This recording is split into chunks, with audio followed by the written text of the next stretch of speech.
Today at the National Press Club, Shadow Housing Minister Michael Sukkar and Greens housing spokesperson Max Chandler-Mather. With housing one of the biggest issues in Australia, they'll go head-to-head with their solutions. Michael Sukkar and Max Chandler-Mather with today's National Press Club address.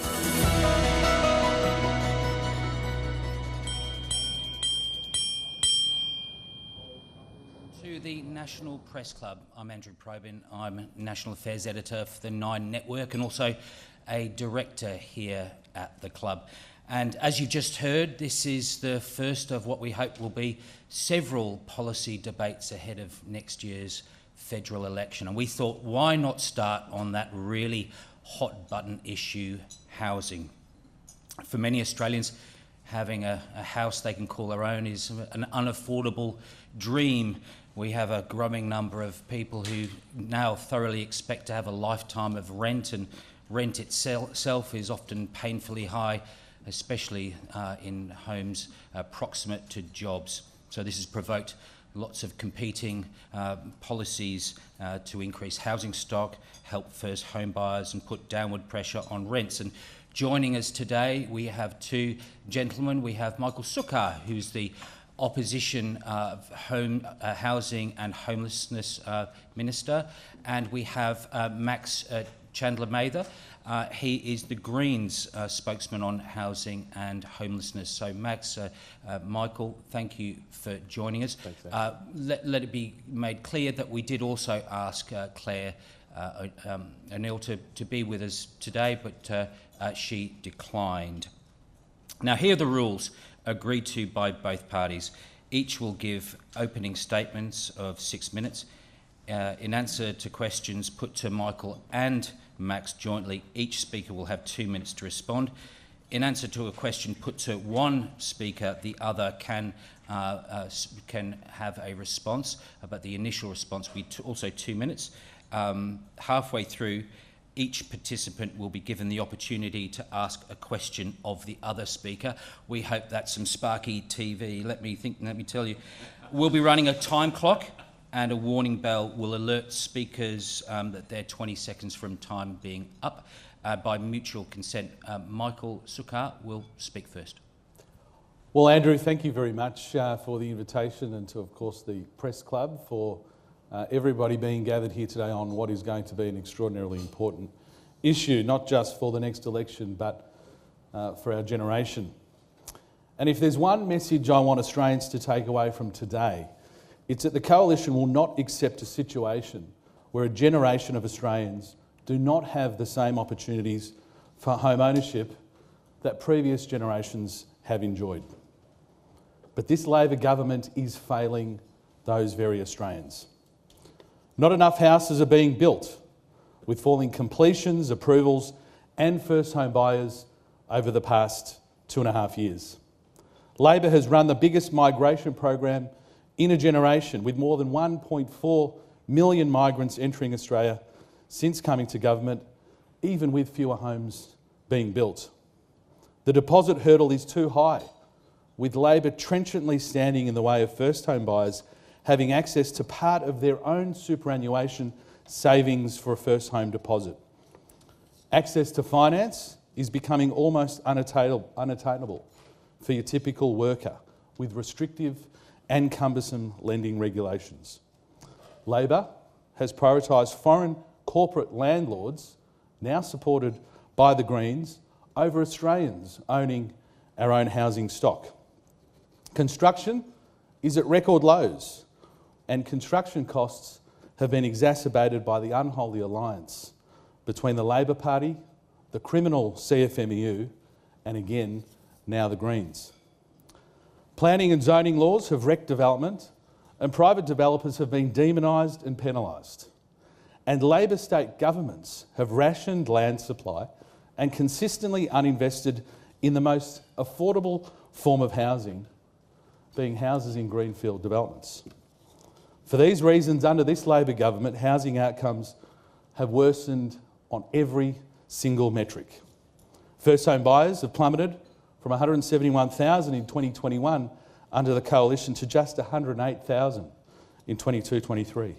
Home completions have dropped to 177,000 last year, 40,000 fewer than under the coalition government.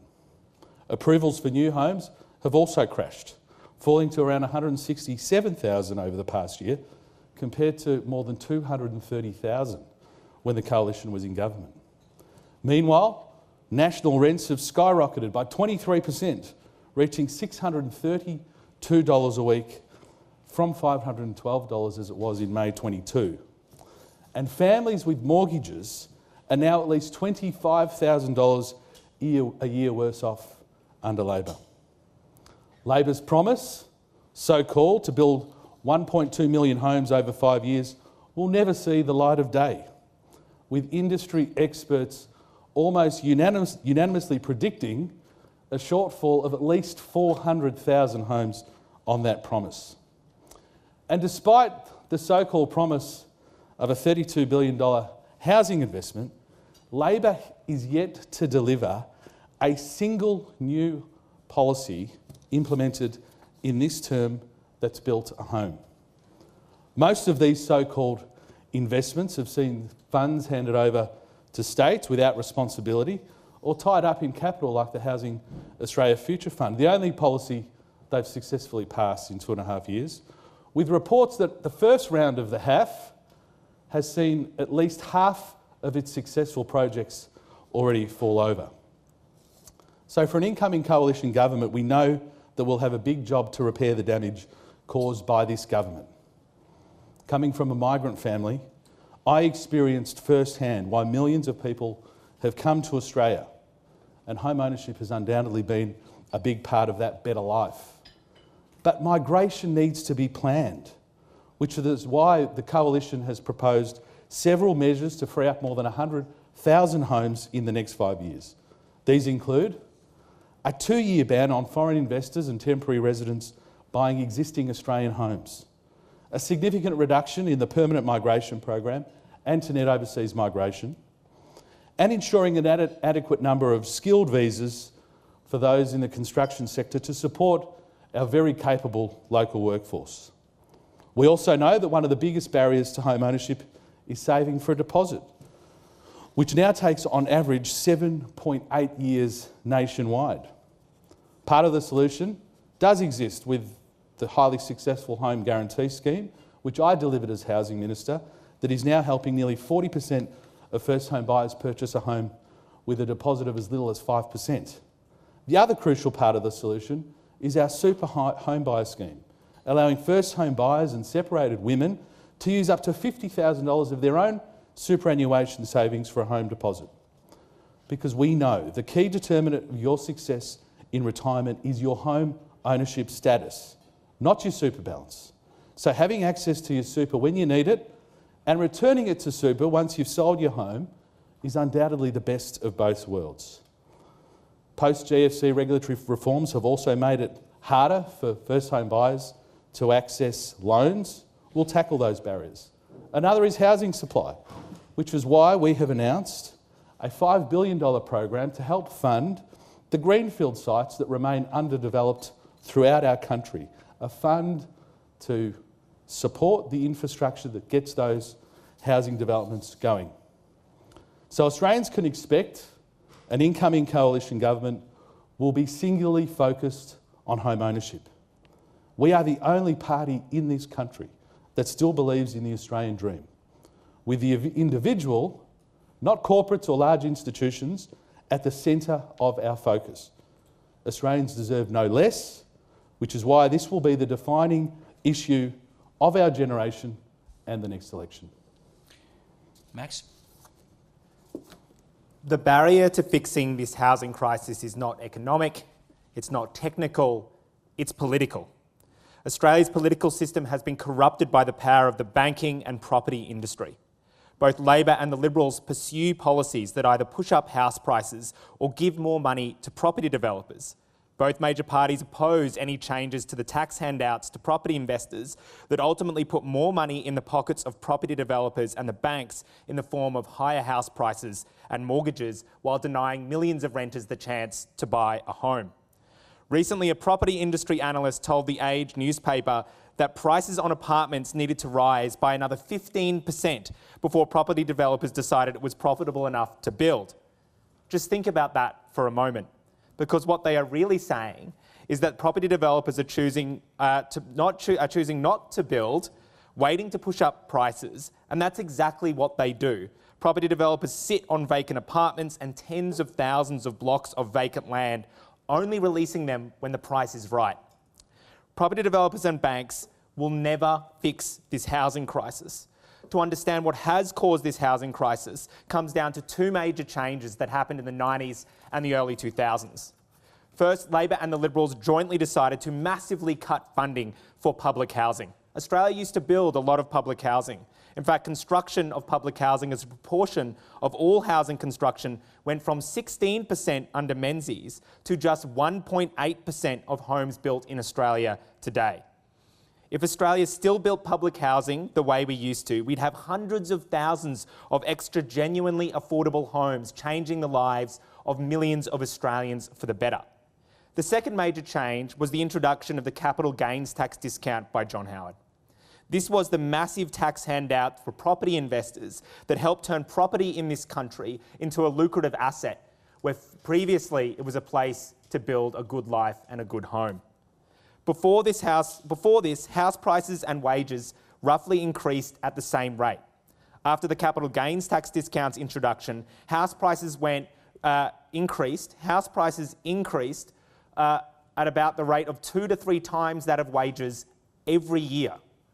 Over the next 10 years, the Australian government will give property investors $176 billion in tax handouts in the form of negative gearing and the capital gains tax discount. The housing crisis we find ourselves in right now is enormous, but we can't keep doing the same thing and expecting a different result. The same policies that have got us into this crisis are the same ones that both Labor and the Liberal continue to peddle. We are told that the best we can hope for is scraps, but I genuinely believe Australia can do better. I believe we are capable of undertaking a genuinely transformational national project to improve the lives of millions of Australians. After all, we've done it before, and countries around the world do it right now. So this is what it would take to tackle our housing crisis. The Greens would start by phasing out the tax handouts like negative gearing and the capital gains tax discount for property investors, denying millions of renters the chance to buy a home. Instead, we'd invest the billions of dollars saved into creating a government-owned property developer to get to work building hundreds of thousands of good quality homes to be sold and rented at prices people can actually afford. The public property developer would save a renter on average $319 a week on their rent and a first home buyer $249,000 on the price of a market home by cutting out the profit margins and building good quality homes for people the way governments used to. These homes would be available not just to the worst off, but to anyone who didn't already own a home. So teachers would be living next door to cleaners, next door to nurses, next door to young families, and next door to people on income benefits. We'd build an institution that everyone has a stake in, just like Medicare. A roof over your head is just as essential as healthcare and education, and we should have a public option to challenge the stranglehold the private industry has over our housing system. For those still renting, we would coordinate new national tenancy standards, including long-term caps on rent increases, longer leases, and better conditions. We would create a National Renters Protection Authority to enforce new national tenancy standards, issuing fines to landlords or real estate agents who break the law. Renters would finally have someone they could call when their landlord is doing the wrong thing. Look, we all only live once, but for so many in my generation, the chance of a good life is denied to them. So much of our lives are spent working, paying a huge portion of our income on rents or mortgages, stuck renting forever, moving every couple of years, never able to set down roots, pulling kids out of their local school, or stuck with a huge mortgage, repayments leaving them on the brink of default, or worse, living out of a car, maybe with young kids. I've been told before that I'm too angry, but I am angry about this situation for my generation, and you should be too. Our lives on this planet are brief, and I firmly believe that everyone in this country deserves the shot at a good life, to be meaningful and full of things that matter, time with family and friends, time to go to the beach and be alive in the sunshine. That so many in this country, a wealthy country like ours, aren't afforded these opportunities is something to be mad about. Everything the Greens are fighting for is already policy in countries around the world. Australia used to do it as well. And nothing changes if nothing changes. But in the space of just a few short years, the Greens have secured $3 billion of investment in social housing, the largest investment in over a decade, shifted the public debate to the point where rent caps, phasing out negative gearing and establishing a public developer all enjoy broad popular support. We have given renters a voice on the national stage and seen genuine positive shifts in renters' rights across the states in this country. And we're only just getting started.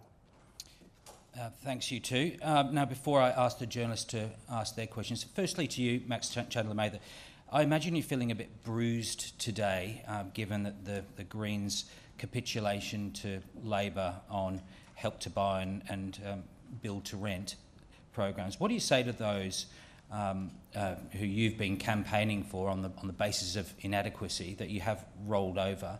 What do you say to those people, given that what you've done is only delayed help? Firstly, I would say that it is reasonable to feel terrified and scared about the housing crisis we face. We have a government who is willing to leave behind millions of renters who will never be able to buy their own home, and every day that the government doesn't take substantial action is a sad day. But what I would say is in this term of Parliament, we have secured $3 billion of investment in social housing, 6 times what Labor wanted to spend. We brought Labor to the brink of phasing out negative gearing and the capital gains tax discount. They had costed that policy. And if that change had happened, it would have been the most positive and genuine shift we have seen in housing policy in generations. It would have given light at the end of the tunnel for millions of renters right now who have given up on ever being able to buy a home. But the reality is, change in this country, especially on housing, is hard and it will take time. And my message to people across the country is have hope.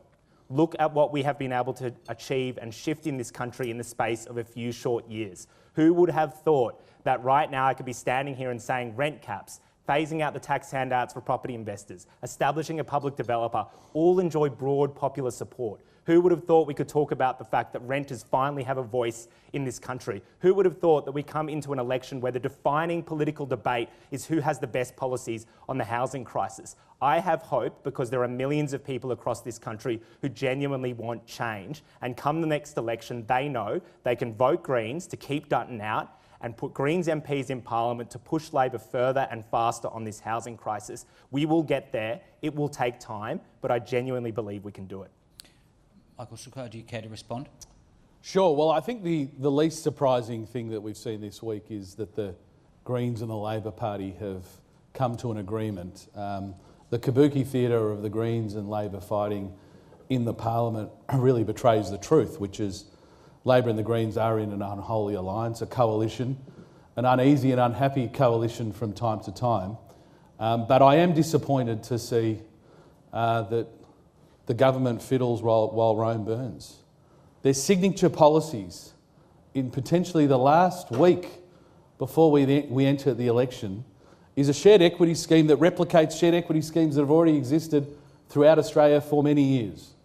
Replicating state-based schemes that have already been largely rejected by Australians, with so many places still available in those state-based schemes. The absolute essence of fiddling while Rome burns. And probably where I'm most disappointed with the Greens is buckling with Labor, buckling under the pressure with Labor to now support a corporate ownership model.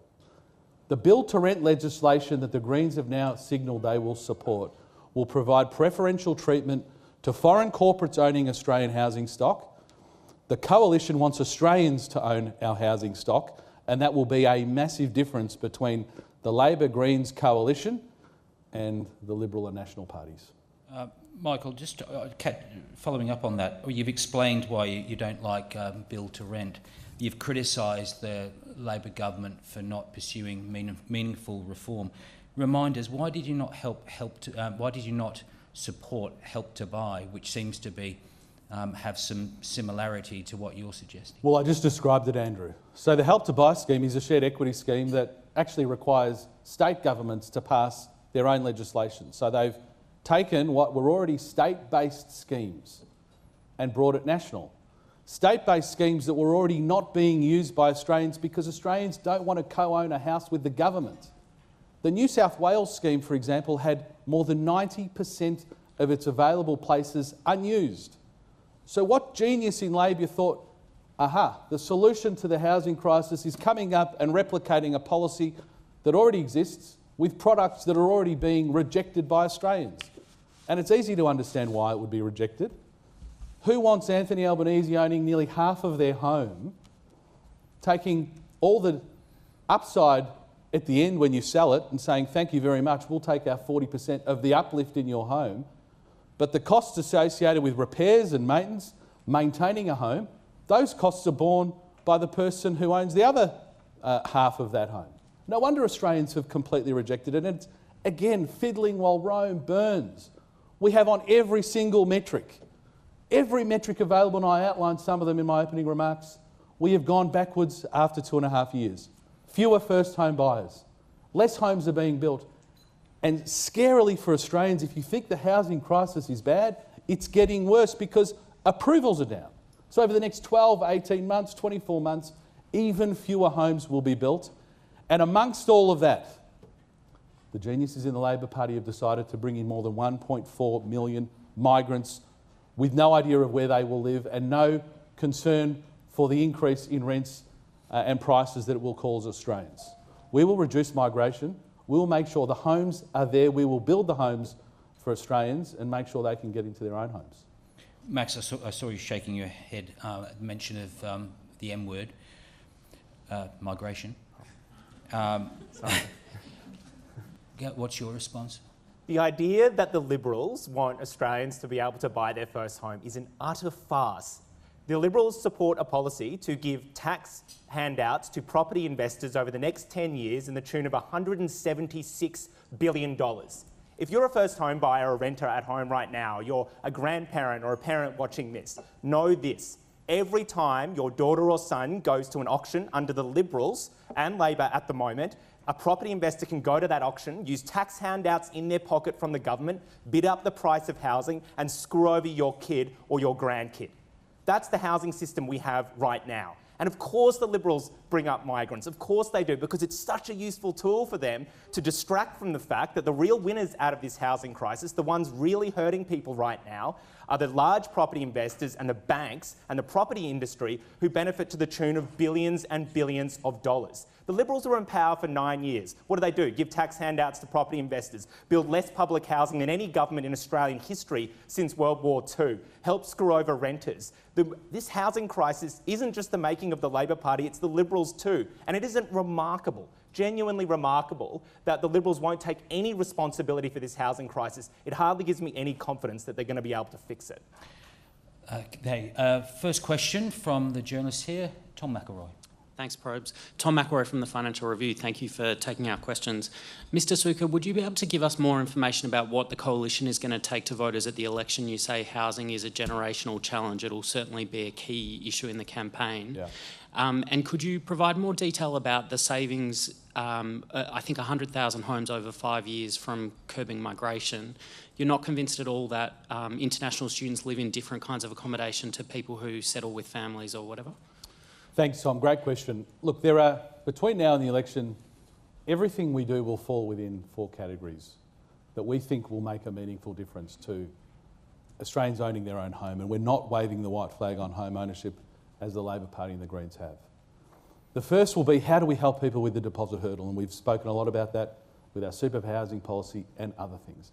How do we provide them with access to finance? We know a CEO of a Big 4 bank blew the whistle on this and said, we don't lend to people who aren't wealthy. That has to be looked at. Supply, how do we increase supply meaningfully? That's why we announced a $5 billion program to fund the essential infrastructure to get greenfield developments going. And finally, how do we strip out costs and regulation that finds its way into every home? Because every dollar of cost, either a tax or regulation, is not worn by the property developers. I hate to break it to the Greens. It's worn by the end consumer, the first home buyer at the end, the renter at the end. So everything we announce, Tom, between now and the election will fall within those 4 categories of aspiration, the planks of what we'll take to the election. As for the 100,000 homes that will be freed up, It'll be freed up because we will reduce migration. Peter Dutton made very clear in his budget in reply speech, whilst the Labor Party was running and is continuing to run a rampant migration program with no concern for where those people will live, that we will reduce migration, which will free up at least 100,000 homes. We think it's more than that. We think we've used a very conservative number there. We'll free up homes for Australians. And to go to what Max said earlier, I'm a product of migration. I come from a migrant family. One of the reasons migrants have moved to this country is to share in the hope of the Australian dream, and we've always had planned migration in this country. That's why we've had great success. And that planning needs to include housing for those people coming here, but also housing for the people that already live here. And Labor and the Greens have completely abrogated responsibility for that, which is why they've brought in 1.4 million people in just 2.5 years. Max, you have 1 minute to respond. There is twice as many property investors purchasing properties in the last quarter in Australia as there were first home buyers. What we know in Australia is prior to the year 2000, housing was genuinely affordable for working people in this country. Rents were a fraction of what they are now. And the reason is because Labor and the Liberals conspired to create a housing system that generates huge profits for large property investors, for the banks and for the property industry. As long as housing is treated as a lucrative financial asset like that, we will never fix this housing crisis. And it has to start with phasing out the billions of dollars in tax handouts for property investors.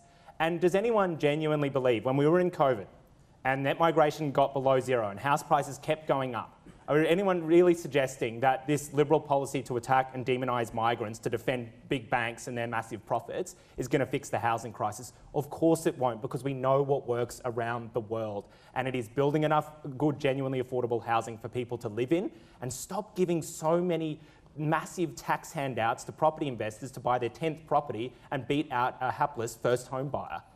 Okay. Rhiannon Down. Mr Sukkar, Labor has set itself a target to build 1.2 million new homes by the end of the decade. Will the Coalition recommit to this goal if elected? And if so, how will it turbocharge construction to reach this level? Thanks, Rhiannon. Well, we'll build more homes than Labor. We built more homes in the last 5 years of the Coalition government than this Labor government will. We built more than 1 million homes in the last 5 years of the Coalition government. As I said in my opening remarks, it's almost industry consensus now that not only will Labor not meet their 1.2 million homes, they won't miss it by a smidge, they won't get close, they'll miss it by more than 400,000 homes. Around 800,000 homes is what the industry expects will be built based on the current trajectory. And may I add, that trajectory is still getting worse. So it could even be worse than 800,000. So we will build more homes than Labor. One of the ways we'll make sure, as we did in the past, we built more homes in the last 5 years of the Coalition government. The way we'll do it again is through the Housing Infrastructure Program and other things that we will announce. The Housing Infrastructure Program will fast-track 500,000 homes throughout our country. We know there are greenfield sites throughout Australia ready to go, but the thing holding them back is the vital funding for the infrastructure that gets those houses going. It's not exciting stuff in many cases. It's water, it's sewage, it's telecommunications, it's water pumping stations, it's access roads. Vital infrastructure that's not being funded at the moment. So even where there are approvals, the projects don't go ahead because our state governments and local councils either won't or can't fund the infrastructure. So we've said we'll step in, $5 billion to fund that infrastructure. And again, if you don't believe me, listen to the industry. The 500,000 additional homes it will unlock, not business as usual, additional homes it will unlock in greenfield sites throughout our country, which is the province of first home buyers, is going to mean that in the 5 years following the election of a coalition government, we will deliver many hundreds of thousands of more homes than what Labor has committed to. Not that Labor's commitment is worth a tuppence, to be quite frank. Max, unlocking greenfield sites, good idea? Look, all of that and none of that was actually about directly building homes. The Greens are still the only party in this coming up to this election with a genuine plan for the government to actually build hundreds of thousands of good, genuinely affordable homes. Countries around the world have their versions, basically, of government developers, as the Greens have proposed, We can say, hand on heart, we would build 610,000 homes over the next 10 years, saving renters and first home buyers thousands, if not hundreds of thousands of dollars on the price of a home, because we'd cut out the profit margin and build genuinely affordable housing. There's renters in the middle of Vienna, where in that city, the government builds a lot of good quality homes. That renter pays about $250 a week on rent. $250 a week on rent. The median house rent price in Australia is over $650. And that is achieved by the government directly building homes. And we still haven't heard neither major party actually talk about a plan to do that. Okay. Ben Westcott. Ben Westcott from Bloomberg. Thank you so much for your speeches today. It's great to have you here. Yeah, thank you. One thing that neither of you have really discussed is the skills shortage. And I've been speaking to developers, and this is something that really is at the absolute heart of what the problem is with getting more homes built in Australia, more than almost anything else, is that, well, it's construction costs and is a lack of labour. There's a labour shortage. Now, it's a question to both of you, how will you address that to, particularly if on Max's behalf you're going to be building a large amount of public housing, and particularly on Michael's part if you're going to be slashing migration to the bone? So how do you address the labour skill shortage in both those situations? Let's go to Max first. The nature of Australia's private housing system at the moment it's boom and bust. So you have peaks and you have troughs, and that makes it difficult to maintain a consistent and strong construction workforce where you can plan for the future about how many homes we are going to build. One of the utilities of establishing a government-owned developer that signals to the country and the construction industry that we will be building 610,000 homes, roughly about 50,000 a year, 75,000 a year in the first few years, is that you can plan for that. You can plan your career. You can plan how many construction workers we need in that area, The federal government used to employ architects and town planners and project managers in a genuine federal housing department, which is what we're planning to establish. And so one of the ways we can deal with this boom and bust nature of a private housing market is smooth it out with good counter-investment from the federal government in genuinely affordable housing. Otherwise, we're going to continue to see the same boom and bust nature of our housing system that screws over millions of renters. Well, Ben, forgive me if I don't share the same amount of faith that Max has in his supposed Greens housing commissar to build the homes Australians need. It's quite frankly ridiculous what Max is suggesting, that somehow Max and the Greens, through their Greens housing commissar, are suddenly going to teach the industry how to build homes and teach them how to build them more cheaply. The truth is we need to rebalance our migration program.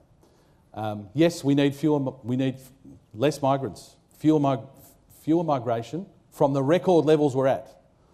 By no means is the Coalition suggesting we won't have a healthy migration program, but it will not be the unsustainable, reckless migration we've seen in recent years. And in rebalancing the migration program, we are untethered to the criminal CFMEU, which has been the thing that has stopped so many of the trades coming to Australia that, quite frankly, our industry needs. Indeed, Max has even conceded that we need. We have a very capable local workforce, very capable. But you don't improve housing outcomes in this country by bringing in more yoga instructors or fitness instructors, important though they may be. This year alone, in this financial year, we've brought in 9 bricklayers. 9 bricklayers. Speak to any builder of the skills of which they have the greatest shortages, and bricklayers are pretty high on the list. 9 have been brought in this financial year by the government. Now, why is that the case? Well, the dirty secret that the Labor Party don't want to expose is that the criminal CFMEU has rationed and basically dictated the way in which our migration program operates. Now, the CFMEU is not concerned with yoga instructors coming in, but they don't want skilled migrants coming in. Now, the Greens and Max, who shares a stage now with the CFMEU, I assume, is tethered to the same requests from the criminal CFMEU. That's not the case for us. We'll rebalance our migration program. We'll reduce migration quite significantly, but we'll rebalance it to the skills that Australia needs. Okay, next question from Poppy Johnston. Thank you. Poppy Johnston from AAP. One for you, Mr Sukkar. You've put a lot of emphasis on greenfield development, and while choice is valuable, building on city fringes does come with its challenges. It takes up a lot of land, it's hard to make public transport viable, leaving people with long commutes in the car. Given these sorts of challenges, is it responsible to go all in on greenfield development like this? Totally. Greenfield development, the suburbs of the future, are the suburbs that Australians want to live in. These are the suburbs when you have a land release, we've all seen it, young first home buyers, often couples, sleeping out to have an opportunity in the ballot to get one of those homes. For new migrants to this country, for many of them, I can say including my own family, one of the attractions in coming to Australia was owning your own little patch of this country. Doesn't need to be the Taj Mahal, but just owning your own home that's your own. And I said in my opening remarks, we've got Labor state governments who have, Poppy, quite frankly, perpetuated this idea that the suburbs of the future are somehow impossible or improper. If our forebears were able to build the suburbs that many of us now enjoy, in my home state where I live, it was only a generation ago it was an apple orchard. One generation ago, and now it's a wonderful suburb. These are the suburbs of the future, and state Labor governments have used the excuse for a long time, can't fund the infrastructure. But they ignore that when you have infill developments, there are still massive infrastructure costs associated with it. In most of our major capital cities in the established suburbs, if you want to put another 5, 10, 15,000 people into a suburb, you're not just running on the existing infrastructure. Water, sewerage, roads, all of that must be upgraded. So it's not cost-free to have density in our inner suburbs. It's actually quite costly as well. And so the infrastructure should not be the barrier. It's, I think, an animosity that the Labor Party and the Greens have to detached houses in greenfield estates. We know many Australians want those. We know many migrants want that type of housing stock. Now, in the end, we're agnostic. We want houses built everywhere. We want high density, medium density, and detached in greenfield sites. But we've got to challenge this idea that the suburbs of the future are somehow improper or impossible. If our forebears were able to do it in 2024, we can absolutely do it. Max, you've got a minute to respond. Well, the first thing to say is that we can achieve good quality medium density development that is next to good schools and public transport and parks, and that does require investment in public infrastructure, and you achieve that by making sure the developers building in those areas pay their fair share to make sure we can contribute to that public infrastructure. But I find it really difficult to see how Michael Sukkar's dream of fixing this housing crisis over the next few years is ever going to become a reality, because you've got to ask yourself these questions. They had 9 years in government, and this country inherited one of the most broken housing systems in the developed world. And now all of a sudden, their plan is to do a little bit more of the same. More tax handouts, more money for property developers, more little sort of concessions for them, and expect this country to believe that it's going to be different than how the last 9 years were, which was higher house prices, higher rents, and more people on the brink of homelessness. Next question from Patrick Bell. Hi there, Patrick Bell from the ABC. A question for Mr Sukkar. Your Senate colleague Andrew Bragg today said that you would repeal Help to Buy and Build to Rent if you won the next election. I'm interested to A, confirm if that is the case, and B, probe why, if that's an option people want. It may not be what you agree with, but why take that away from people if that is the case? Well, thanks for your question. They're terrible policies, which is why we are, in many respects, unsurprised but dismayed that the Greens are now supporting it. On Build to Rent, the Greens have sold out. Max speaks in this room today, railing against the property industry and the banks, yet the Greens have said that they'll vote with Labor to give preferential tax treatment to foreign corporates to own housing stock in this country through Build to Rent. We don't think that the most beneficial tax arrangements for housing in this country should be the province of foreign fund managers. They should be the province for Australian mum and dads. We want Australians to own our housing stock. If you accept that around a third of people rent, and that's not likely to change or it's not likely to drop. Who's going to own those third of homes that Australian renters rent from? Well, now, Max and the Greens have signed up with Labor to say, we want those third of homes to be owned by large corporations, foreign corporations to own those homes, whereas the Coalition wants Australians to own those homes. As for the shared equity scheme, the fiddling while Rome burns, quite frankly, these schemes have been rejected by Australians, and at a cost of $5.5 billion, I can assure you we can find many better things to do with that money to help Australians get into their own home than a shared equity scheme that, quite frankly, is not new thinking, it's not innovative. You don't give any credit to the Labor Party for coming up with ideas.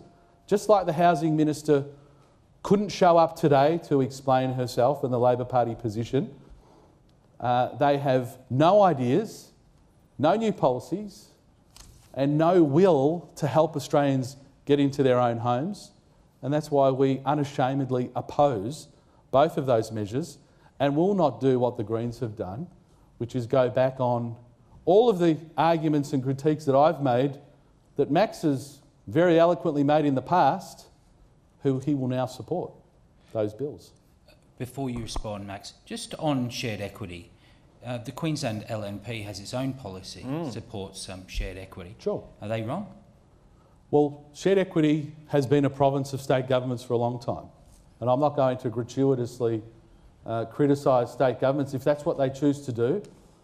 But Hang on, it's either good policy or bad policy. But the Australian people have voted with their feet. The Australian people have voted with their feet on shared equity. In New South Wales, more than 90% of the shared equity places were still available. They couldn't give them away. And it's not entirely surprising to the Australians watching this telecast that the answer, supposedly from Labor, is that potentially 10,000 very lucky people a year, 10,000 a year, when we think about first home buyers under the Coalition government got up to 180,000, 10,000 a year may get an opportunity to have half their home owned by the government. The government takes all the upside when you sell it at the end, and they take their share. But for all the costs and the repairs and the maintenance on the way through, that's yours. You bear that cost. No wonder, quite frankly, Andrew, Australians voted with their feet and have rejected it. If state governments want to do it, fine. We don't think it's the job of federal governments to perpetuate policy that hasn't worked elsewhere. Max? Look, I'm not going to stand here and defend either of Labor's housing policies, and it is disappointing that the Labor Housing Minister isn't here to defend them.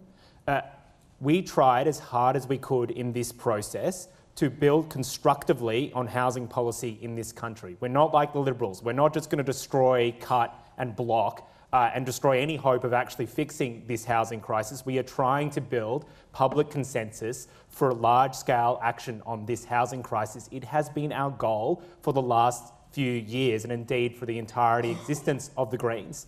And I think we've got some of the way there. And you'll notice that a lot of the Liberals' rhetoric around housing is just attack and destroy and talking about cutting things. Our plan is to build public consensus and public support for real action on this housing crisis. And the idea that the Liberals care about renters when they support unlimited rent increases, people being evicted because they can't afford the rent, is frankly a farce. Now, before I ask Nick Bonahady to stand up, time for some popcorn TV.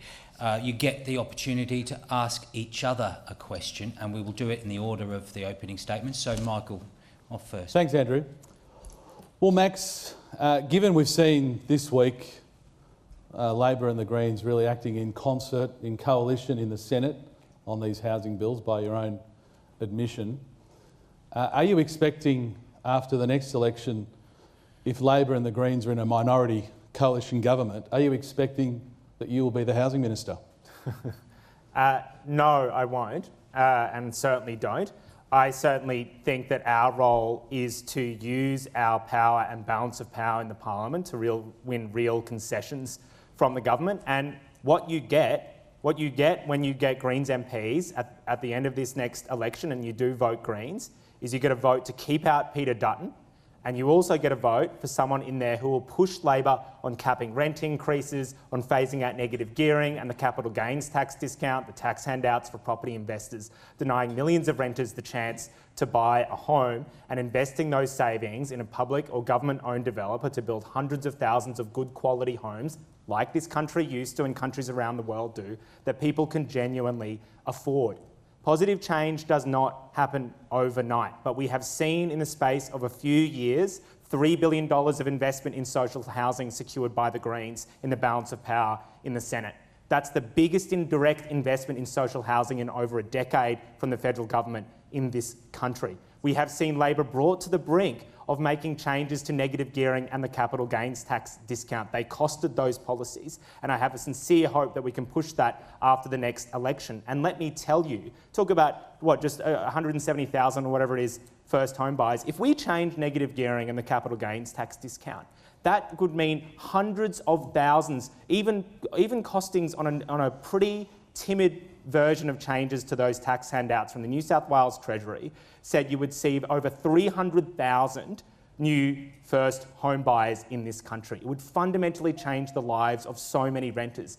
I have hope that we can win those changes. No, I don't want to see Peter Dutton as the next Prime Minister, but nor do I want to see Labor continue on their tinkering around the edges of a massive housing crisis. And I think the way to achieve that is building constructively on what we've built and pushing for more in the future. So just to be absolutely clear, Max Chandler-Mather, you don't want to be a minister in a future government? No. Nick McKim was a minister in a Labor Greens agreement down in Tasmania? I think that personally, I would prefer to be on the crossbench and deciding on good pieces of legislation and pushing further after the next election. You might be able to get more done inside the tent as opposed to adjoining tents.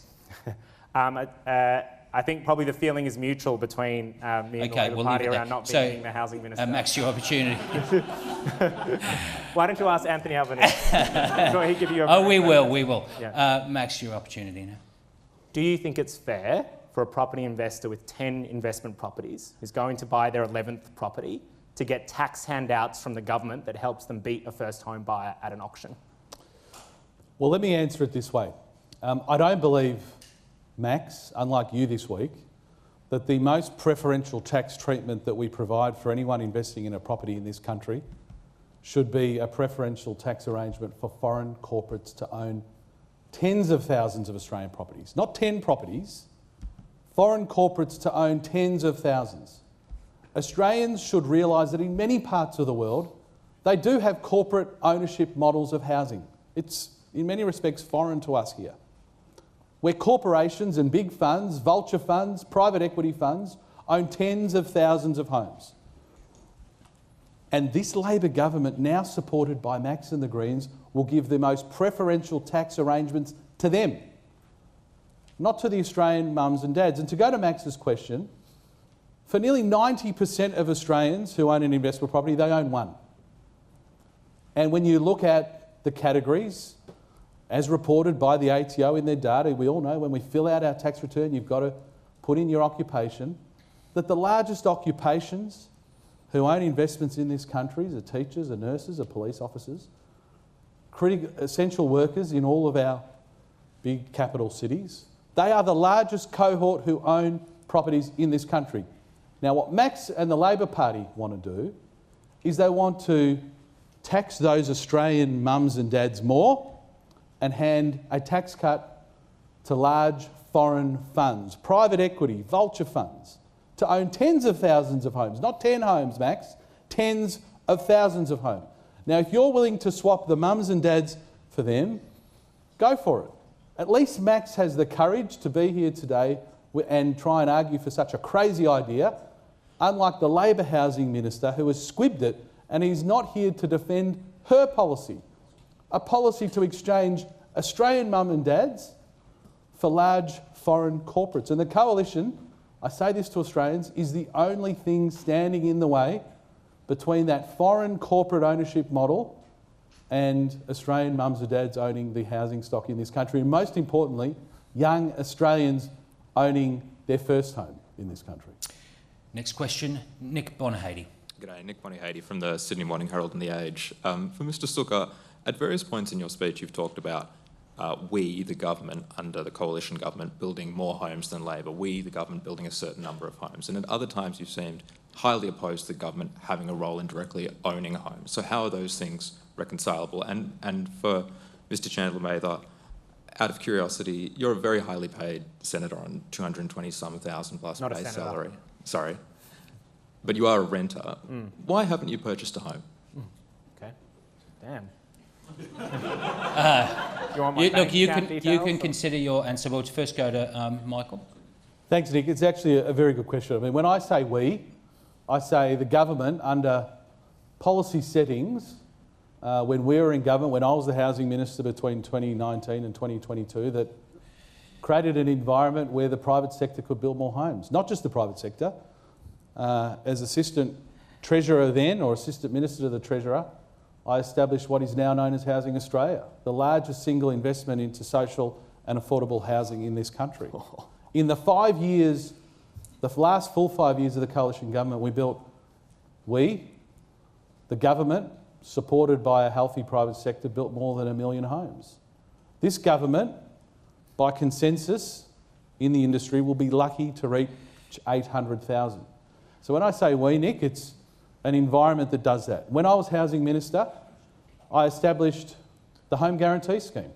We knew that one of the biggest challenges for first home buyers was getting that deposit together, and banks were requiring first home buyers to save a full 20% deposit before they could get finance to buy a home. I established the home guarantee scheme, which enables first home buyers, government-backed, government-guaranteed, to get into their first home with a 5% deposit. And single parents, 84% of which are single mothers, with a deposit of as little as 2%. The Labor Party criticised that policy when I was implementing it, when we announced it. It's now supporting nearly 40% of all Australian first home buyers. So Nick, if the government, and if governments, plural, want to do something to address problems, they can. It's a great example where you can address a problem in government. And that's why this government has failed so badly. In 2.5 years, they've done nothing. Not one home has been built through a policy that they have legislated in that parliament. Not one. And on their Housing Australia Future Fund, which has just had its first round close, industry tells me that probably about half of the projects that have been approved will not go ahead because they've fallen over in the meantime, because this government botches everything they touch. Okay, Max, just to recap Nick's question, what exactly are you doing with your hard-earned? Tell you what, different rules for renters in Parliament, hey. Look, honest answer, small family, we're on a single income, and I give up about $50,000 of my salary to run all the free meal programs we run in the electorate. So can talk about it if you like. We, using that money, we've served now over about 50,000 free meals, including in our 3 weekly free school breakfasts in state schools. My view is when I got elected, I was elected by a movement of people who, a lot of whom are low-income renters, and it wasn't right for me not to give up a big portion of my salary to make sure that I could give back to that movement and the electorate that I represent. Because of that, giving up that money and being on a single income and in an inner city electorate with very, very high median house price, it is actually sort of difficult at the moment to buy a house there. I want to be clear though, I'm not the one doing it tough, but I'm answering your question. I've got a minute left. I just wanted to respond to the idea that the Liberal Party cares about public housing. That is, on no evidence of that can you make that claim, because in that term of the Abbott, Turnbull, Morrison era, we saw the lowest rates of federal investment in public housing we have seen since World War II. The Liberals have to wear their share of the blame for chronic underinvestment in public housing. And I want to talk about what public housing the role it used to play in this country. After all, we hear a lot about the fact the Prime Minister grew up in public housing. He was able to do so because in the past we built enough that not just the lowest income but good middle income people could move into those homes as well, with subsidised rents that gave them a chance to save up to buy a home. We are never going to fix this crisis if we keep going down the path that the Liberals and Labor unfortunately want to go down, which is continued chronic underinvestment in public housing. Okay, straight to Paul Carp. Thanks very much. Both your parties have patchy records when it comes to supply, which is the one thing that housing experts say will solve the crisis. On the coalition side, the Victorian Premier successfully baited a rabble of Victorian Liberals into opposing greater density at Brighton, a suburb well served by public transport. And on the Green side, elected officials, including MPs, have written submissions or encouraged their constituents to write submissions opposing developments. Now, I don't want to get into an argument about particular developments and the flood zones of Brisbane, but what commitment can you both give that at every level, federal, state and local, that your parties will be part of the solution and break their addiction to NIMBY votes? Max, you want to take this one first? Sure. Firstly, I want to make it clear, there is one party in federal parliament that pushed and won for the biggest investment in social housing in over a decade in parliament, and it was the Greens. We just went into a housing negotiation where our final compromise offer to the government was to invest in an extra 25,000 social and affordable homes. We're going to the election with a plan to build 610,000 good quality government-built homes that are rented and sold at prices people can actually afford. We are literally the only party right now with a comprehensive, costed, released plan to build hundreds of thousands of good quality homes, including in the city, including good medium density developments. I have been asked personally one time about what I thought about a social housing development in my electorate, and I wrote a letter effusively supporting it. When we have written submissions on developments, our primary criticism is that a portion of that development is not being provided as social or affordable housing. Because look, I grew up in West End, which is an inner city suburb in Brisbane. And it's now one of the highest, especially in parts of it, one of the highest density parts of Brisbane. But I have seen countless of my friends and my generation being priced out of that area because neither Labor or the Liberals ever thought it was a good idea to push and force those developers to provide a portion of that housing as affordable or social housing. If I was born today, I would not be able to grow up in West End. My parents, I was born into a share house. My parents, one was stacking books at the State Library, the other a student. They managed to scrap together enough money to buy a house in West End. That would be impossible now if my parents were coming through today, and that's precisely because we never see either Labor or the Liberal Party stand up to their property developer mates, both parties take a lot of donations from those property developers and push them to actually provide genuinely affordable housing. Michael. Well, Max is going to have a whole lot of new property developer mates with his big foreign corporate funds who are going to be very good friends of the Greens after you vote to support the Labor bill. Paul, very good question. I would challenge you in one aspect. Don't give Labor state governments a leave pass for belatedly now trying to come up with solutions to a problem that they created. They refuse to release new land. They refuse to build the suburbs of the future. They tell Australians, your only prospect of living in your own home is to live in an apartment. I've lived in an apartment, they're suitable for many people, but we need to give Australians options, particularly if you've got a family, you're growing, or if you're a migrant and you came to this country to share in part of that ideal of the great Australian dream. And so we believe that there are phenomenal opportunities to turbocharge housing supply in this country through investments in infrastructure, in greenfield sites throughout our country, very well located, in good places, near good jobs, to give Australians that realistic aspiration of owning their own home. But let's not forget who's created this problem. Typically, state governments who have refused to make those investments, who now want to leave pass by apparently going after so-called NIMBYs. For many Australians who live in established suburbs, they are very happy with some form of density, but they shouldn't be demonised for wanting to retain the essential character of the communities that they live in. And the only reason they are being demonised is the Labor Party wants an alibi not to grow the suburbs of the future because they have an ideological opposition to it And we say in the Coalition that Australians should have that realistic opportunity of owning their own home, including a detached home in a greenfield growing suburb. Next question, Sarah Tomevska. Thank you both. Sarah Tomevska from SBS. This question is for you, Michael Sukkar.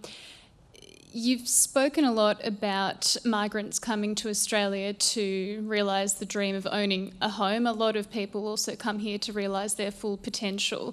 We know that the skills shortages aren't being faced just in the construction industry, and yet we have a perverse situation where more than half of migrants in this country are working below their qualification level. We've also seen the Parkinson Review report that Australia's parent visa wait times of up to 50 years are a significant deterrent for skilled migrants coming to this country. Under a coalition government, what incentives are you offering to skilled migrants to choose Australia over the UK, US or Canada? Great question, Sarah. I mean, fortunately, there hasn't seemed to be, both historically, in recent times or indeed today, a shortage of really outstanding migrants who want to call Australia home. I don't think we are in an environment, Sarah, where we don't have those wonderful people choosing to come to Australia. Indeed, more people choosing to come here, quite frankly, than we can properly accommodate. I don't disagree with some of the aspects to the question. How do we appropriately recognise skills that people bring here? And I think there's a lot more that can be done there. Again, when you've got vested interests like the criminal CFMEU, they have a real vested interest in rationing the amount of that labour that comes in. And we're not here to supplant any Australian worker, but to be complementary where there are skills shortages. But the message that I have for Australians today is we will rebalance our migration program that it works in your best interests and it works in the best interests of the migrants coming here. Like my family, like millions of families who have come here, they came to Australia to enjoy many aspects of our society, but home ownership was a big part. In many parts of the world, many Australians know home ownership isn't a realistic thing. Unless you inherit a family home or inherit wealth, it's not a realistic prospect to own a home. That's one of the reasons why they come here, which is why we do them no service at all by what this Labor government has done, bringing in 1.4 million migrants in 2.5 years with absolutely no idea where they are going to live. It doesn't help them, and it doesn't help the young prospective first home buyers or the renters that have seen their rent under Anthony Albanese's watch increase by 23%. And Max says he wants to support Anthony Albanese to have another 3 years. Absolutely crazy. Look, we see this every time there's a cost of living and housing crisis in a lot of places around the world. The rich and powerful, especially in the Liberal Party, and now the Labor Party, turn around in a race to the bottom on who can demonise migrants more. And the reason that they do that, the reason they go after and demonise migrants and try to blame them for a crisis they had nothing to do with, is because it's an excellent way to distract from the fact that the Commonwealth Bank, in the middle of a housing crisis, just last year, made a $10 billion record profit. That property investors will get $176 billion in tax handouts from this federal government, supported by both the Labor and Liberal Party. That there are hundreds of thousands of vacant properties in this country, left deliberately vacant by property investors or property developers to help push up the price. Why is it every time there's a crisis that the rich and powerful in the major parties, backed by their big corporate donors, facilitate a debate and a race to the bottom in going after migrants? The Greens will not participate in that. We just won't. And the real solution to this is taking on those big corporations who are getting away with paying no tax, taking on those property investors and phasing out those tax handouts and getting back to a more fair and equitable system that Australia used to have, where we were able to provide affordable housing without going after migrants. We were able to provide affordable rentals. And the way to do that is to stop treating housing as a lucrative financial asset for banks and the property industry. All right, a very last question, and I'm going to give you 1 minute to answer this one, from Nick Stewart. Michael, you've said that it's important that we turbocharge housing. One of the ways this is occurring in New South Wales and Queensland is, for example, that they are not enforcing regulations to build bathrooms with particular width doors and other things like that. This is of a disadvantage to people who are older and people with disability. What are you going to do to make sure that those sort of regulations are enforced? And Max, I know that Michael is about to 1 minute for an answer. How many immigrants we will get next year under a coalition government. What would your position be? Okay, before you start, I want you to include your closing statement. You guys have got 1 minute each. Sure. Well, look, I'll reiterate what I said at the outset. If there's one message that I want Australians to take away from today's debate, it's that the Coalition just will not accept a situation where the current generation of Australians don't have the same opportunities for home ownership that every generation has had before them. We think that the Labor Party and the Greens have demonstrated very clearly, reiterated today, that they've waved the white flag on home ownership, utterly vacated the field on home ownership. We hear nothing from the Labor Party about meaningful support for first home buyers.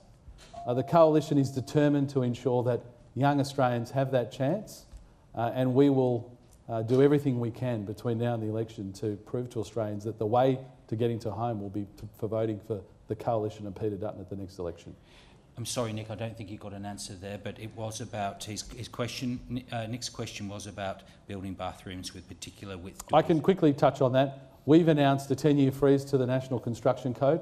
The Construction Code already includes livability standards, Nick, livability standards that mandate those sorts of requirements. It's up to the states through the Building Ministers Forum to enforce those.